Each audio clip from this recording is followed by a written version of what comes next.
नमस्कार। ऋषि अमृत बुटीक सेवा संस्थान में एक बार फिर से आपका स्वागत है। मैं गुरुजी आज एक नई औषधि लेके आए हैं और आज हम जिस बारे में चर्चा कर रहे हैं, आज के समय में इस चीज को बहुत ही आम समझिए आप। आजकल का जो खान पान है उसकी वजह से शरीर में तरह तरह की कमजोरियां और तरह तरह के रोग उत्पन्न होते हैं। आज ये स्थिति आ चुकी है कि हमारे नए युवा या थोड़े से वृद्ध, कह दे 40 से 45 साल के व्यक्तियों को भी और 18 साल के ऊपर से ही कई लोगों को इस तरह की समस्या आनी शुरू हो जाती है। बात करें हम आज तो कमजोरी और नपुंसकता, धातु की दुर्बलता और मर्दानगी का कमजोर होना। क्या बात है कि इन सब चीजों का आज हमारे समय में तरह तरह के रोग उत्पन्न हो रहे हैं इस चीज से। इसका कारण है सिर्फ खान पान और अच्छी जो गुणवान चीजें हैं उनका सेवन नहीं किया जाता। आज युवा 21-22 साल से ही कमजोरी महसूस करने लगता है, शरीर में क्षीणता आने लगती है। तो 30-35 साल की उम्र तक तो यह 90 से 100% तक लोगों को बिल्कुल अंदर ही अंदर एक कमजोरी और रहता है रोग। वह किसी से चर्चा भी नहीं कर पाते। कहीं तो यह भी देखा गया है कि धातु की दुर्बलता के कारण उनको अपने गृहस्थ जीवन में जो कामेच्छा होती है उससे भी निराश रहते। किन्हीं को इस तरह की कामेच्छा रहती है कि हल्का सा जोश रहता है, लेकिन फिर भी वह पूर्णतः अपना गृहस्थ जीवन का भोग नहीं कर पाते, सामने वाले अपने साथी को भी संतुष्ट नहीं कर पाते। कारण क्या है इसका? सिर्फ एक ही कारण है, खान पान का गलत और सही प्रयोग ना हो पाना। अब गलत कहें तो क्या, आज हम ऐसे भोजन और तरल पदार्थों का सेवन करते हैं जो पहले से ही हानिकारक होते हैं। हम गाय का शुद्ध दूध नहीं पीते, बकरी का दूध नहीं पीते, शुद्ध दूध नहीं मिलता, शुद्ध घी नहीं मिलता, शुद्ध अनाज नहीं मिलता, शुद्ध सब्जियां नहीं मिलती। अब यह हर किसी के लिए तो बहुत ही मुश्किल है। और जो हमारे गांव के किसान भाई और जो गांव से ग्रामीण में स्थित है उनको इन चीज़ों का थोड़ा बहुत सही चीज़ें मिल जाती हैं, लेकिन सिटी में और जो शहरी इलाकों में वहाँ पे ये शुद्ध चीज़ों का अभाव बना रहता है। तो कभी कभी तो हमने ये भी देखा है कि जो नए युवा विवाह करते हैं तब वह निराश रहते हैं, उनके अंदर डर बना रहता है।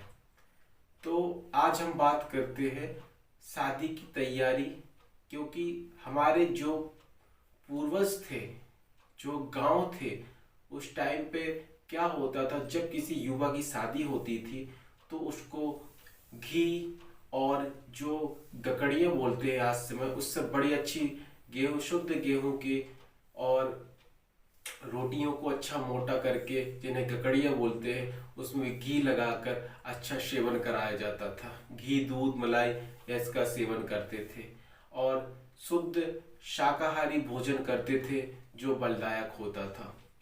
तो आज तो यह सब मुश्किल है, हर किसी को इन सब चीज़ों का मिलना बहुत ही मुश्किल है। तो बात करते हैं हम कि ऐसा क्या खाएं कि हमें अपने जो शादी और वैवाहिक जीवन है उसमें निराशा ना हो। तो आज हम कुछ बड़े उपायों की बात तो नहीं करेंगे जो हर व्यक्ति को मिलना मुश्किल हो, क्योंकि हमारे पास कई लोगों ने ये मैसेज और कॉल भी करके संपर्क किया कि गुरुजी है जो औषधियाँ आप बताते हैं बहुत ही मुश्किल से मिलती हैं।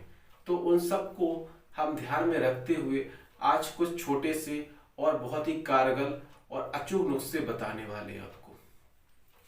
तो हमारे पास आज सबसे पहले 2 ड्राइड फ्रूट है, या इनको छुआरे बोलते हैं, और दूसरा जो ड्राइड फ्रूट है हमारे पास बादाम है। छुआरों का क्या करना है, हमें 4 से 5 छुआरे लेने हैं और इन छुआरों को शुद्ध दूध में या जो भी आपको दूध मिले उनमें इनको इनकी बीजी निकाल कर, अंदर की गुठलियाँ निकाल कर दूध में भिगो देना है। और दूध में भिगोकर हमें रात में भिगो देना है तो सुबह पीना है, सुबह भिगोना है तो रात को पीना है।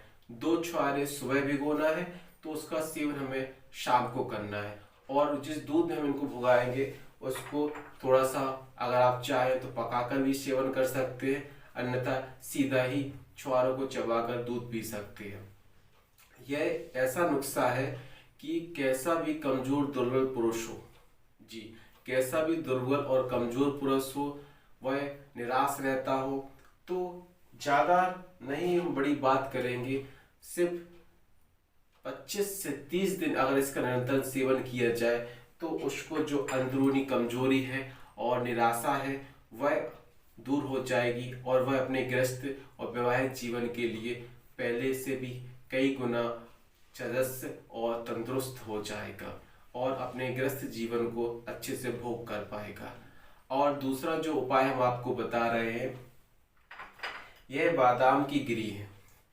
इन बादाम की गिरी का भी बहुत ही आसान प्रयोग हम बताएंगे आपको। क्या करना है, इस बादाम को ले लेना है हमें, और जैसे चंदन घिसा जाता था पहले के टाइम पर, चंदन घिसकर पत्थर की शिला में अच्छे से घिसते थे, चंदन की तरह जैसे इसका लेप बन जाता था, ऐसे एक पत्थर की शिला में इसको घिसना है। और जब इसका पेस्ट बन जाए तो उसको लेकर हमें शहद के साथ, जी इसको ऐसे घिसना है पत्थर में, और उसके बाद जब इसका पेस्ट बन जाए तो उसको हमें शहद के साथ सेवन करना है। ये 2 नुस्खे हमने आपको बताए हैं। यह बहुत ही आसान है लेकिन कारगर और रामबाण है। अगर आप इसका सेवन करते हैं तो मेरा वादा है आपको कभी निराशा नहीं होगी। अब एक बात इस टाइम पर मुझे याद आ गई कि पहले के जो आपने देखा होगा राजा महाराजा वो रहते थे, वो ऐसा क्या खाते थे दो डेली की दिनचर्या में कि वह कई शादियां कर लेते थे। और साथ में आपने देखा होगा कई खान साहब को कि वह 10-10, 12-12 शादियां कर लेते थे, और पहले के नवाबों की तो कोई गिनती ही नहीं हुआ करती थी।